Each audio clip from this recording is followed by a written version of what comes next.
What's going on, guys? Back at it again with another video. Today's topic I'll be talking about basically your friend group, your circle, basically who you associate yourself with. It's kind of very a controversial opinion. You know, some people are like, oh, we like to have balance, and some people are like, you know, who gives a fuck about life? I'm just gonna enjoy right now, while, you know, they say YOLO, right? Hear me out, guys. This is my take on it, okay? As well as a lot of other people's takes as well. But your circle is your network, or net worth, actually. Sorry, I made a mistake. Your circle is your net worth. Basically, what I'm trying to say is if you associate yourself with around a lot of bums and losers, then you'll most likely end up like a bum or a loser because you're stuck in their mindset. As you guys saw in my last video, I talked about how to, you know, escape the matrix. You know, it all starts with mindset. But basically, if you associate yourself around guys who smoke weed, party, drink, and do nothing but fucking sleep in every day and go to work, then you're most likely going to end up like one of those guys that parties, drinks, does nothing with their life, wakes up when they're 50 years old and they're like, fuck, you know, maybe I had some fun back in the day, but I wasted my life. or if you hang around a fuck ton of furries, well, fuck, dude, you'll probably end up like a furry, which, you know, I forbid. But anyways, and it's the same goes as if you hang out around a lot of successful people. Like if you hang out with a lot of entrepreneurs, if you hang out with a lot of investors, then you'll most likely start to invest. If you hang out with a lot of guys who like to read books, then you'll most likely start to read books. This is what I'm trying to say with your network being your net worth, because your network is what makes you. Your circle is what makes you. And if you're blessed to grow up in a circle that all you guys focus on is self-improvement, then you are most likely set. If you have a circle of gym bros, you're going to be hitting PRs every single week, right?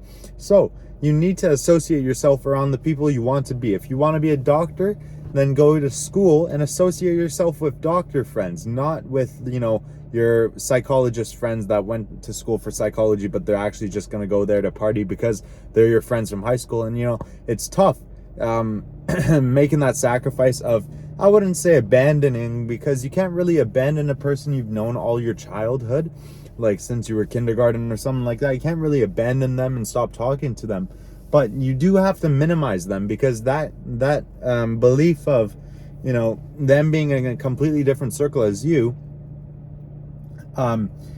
it'll truly be toxic to you and affect you in many different ways.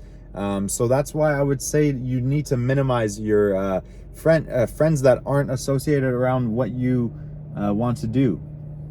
So as I was saying, you want to minimize your toxic friends and minimize to literally cut them off. If they're toxic to you, if they constantly bash on you, if they constantly say you can't do shit, why would you want those people associated with yourself in the first place? It doesn't make sense. All they're gonna do is try to unmotivate you and put you down, meaning that they're jealous because you're going for something that they've never tried, but they know that it won't work. Like, how do they know? Have they ever tried it before, right? So minimize the toxicity and cut it out, okay? If you got dump fucking garbage friends that all they do is smoke weed and fucking drink and party and all that shit, and you want to be a fucking successful dude driving a fucking event store one day, don't be associated with them, because they're not going to be doing that.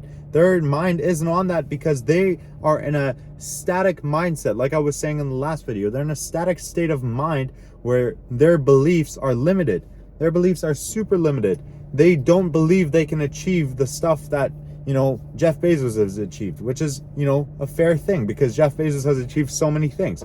But how did Jeff Bezos achieve it? He believed that he could do it, right?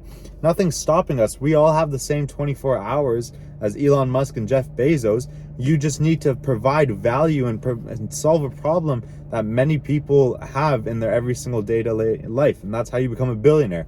You solve a problem and you leverage it and you scale it and you constantly grow it. You can never be static. You always need to think dynamically. So what do you need to do if you're in a toxic friend group?